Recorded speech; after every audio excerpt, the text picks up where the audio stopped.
پھر رسول اللہ صلی اللہ علیہ وسلم نے اپنی زبان میں بتایا کہ یہ خسف کب ہوگا،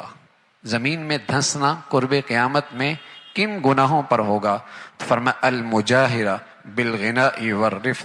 جب ناچ گانا کھلے عام ہونے لگ جائے گا، جب ناچ گانا کھلے عام ہو جائے گا، والمغازف اور آلات موسیقی کھلے عام ہو جائیں گے، وشرب الخمور اور شرابیں کھلے عام پی جائیں گی۔ عمران ابن حسین فرمانے لگے رضی اللہ تعالیٰ عنہ، رسول اللہ صلی اللہ علیہ وسلم نے فرمایا فی هذه الامہ خسف ومسخ وقذف، اس امت کے اندر بھی زمین میں دھنسنا ہوگا، شکلوں کا مسخ ہونا ہوگا، آسمان سے پتھروں کا بارش ہوگی، لیکن کب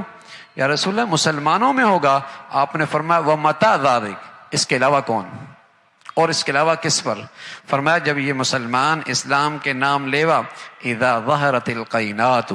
والمغازف وشربت الخمور، گانے بجانے والیاں اور آلات موسیقی کی جب کثرت ہو جائے گی اور شرابیں پی جائیں گی، پھر اس امت کے اندر بھی زمین میں دھنسنا ہوگا۔ یہ جو آپ کو نظر آتا ہے نا کہ ٹیلنٹ پورے ملک میں تلاش کیا جاتا ہے، کون اچھا گلوکار بنتا ہے، یہ ہونا ہے، اس لیے کہ قرب قیامت میں دھنسنا بھی تو ہے۔ جب تک یہ ٹیلنٹ تلاش نہیں ہوگا اس وقت تک یہ عام کیسے ہوگا؟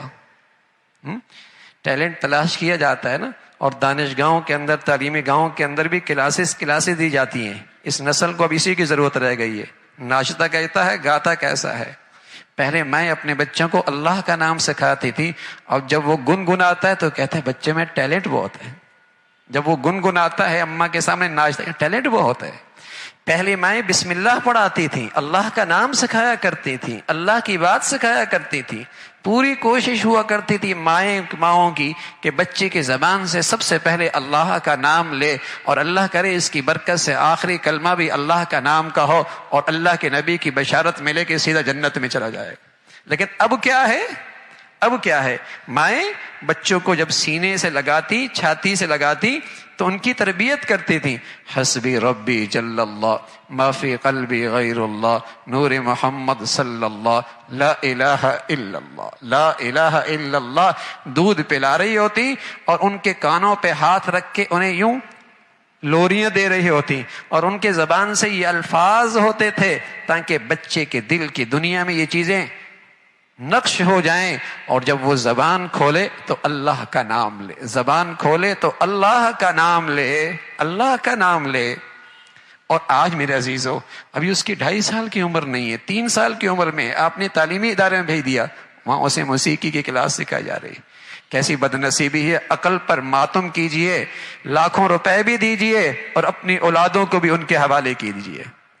لاکھوں روپے بھی دیجئے اور اپنی نسل کو، اپنی اولادوں کو بھی برباد کیجئے، پیسہ بھی دیجئے اور اس اولاد کو اپنے لیے وبال بھی بنائیے۔ کیا دولت تھی اولاد، جو مسلمانوں کے لیے صدقہ جاریہ تھی، اور بہترین زندگی کی صلاحیتیں اس کے اندر پیدا کرنے کا موقع تھا۔ کیا بڑی دولت تھی کہ مسلمان اس میں سرمایہ کاری کرتا، اپنے وسائل لگاتا، اپنی صلاحیتیں لگاتا، اپنی توجہ دیتا، تاکہ اس سرمایہ کاری سے